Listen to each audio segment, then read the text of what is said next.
যোৱা ৰাতি মানে আপোনাৰ পানী অহাৰ লগে লগে এই ছাইডটো মানে ভাঙি লৈ গুচি গৈছে।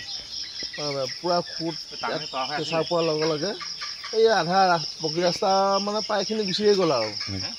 আমি গোটেই ৰাইজে মিলি পেলাই বাঁহ কাটি এনেকুৱা বাঁহ কাটি পেলাই বান্ধি পেলাই এনেকৈ দিছোঁ, তেতিয়া অকণমান ঠাণ্ডা হ'ল।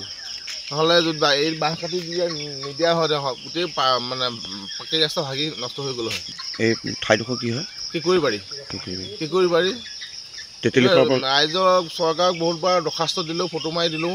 মই নিজেই বহুতবাৰ ফটো মাৰিছোঁ, আবেদন কৰিছোঁ, কিন্তু আজিলৈকে গৰাখহনীয়া হৈ পৰা নাই।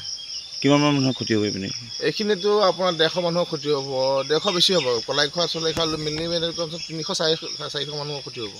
এইটোতো মূল পথ হয় ন? এইটো মূল পথ, কিকুৰিবাৰী মূল পথ। এইটো যথেষ্টখিনি মানুহ, বহুতখিনি আপোনাৰ মেচিন খেতি আছিল, আৰ খেতি, এইখিনি বহুত ধান আজি গুচি গ'ল আৰু বহুত ৰাইজৰ ক্ষতি হ'ব মুঠতে আৰু। যোৱা ৰাতি মানে আপোনাৰ পানী অহাৰ লগে লগে এই ছাইডটো মানে ভাঙি লৈ গুচি গৈছে।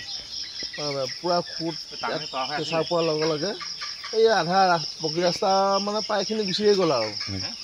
আমি গোটেই ৰাইজে মিলি পেলাই বাঁহ কাটি এনেকুৱা বাঁহ কাটি পেলাই বান্ধি পেলাই এনেকৈ দিছোঁ, তেতিয়া অকণমান ঠাণ্ডা হ'ল।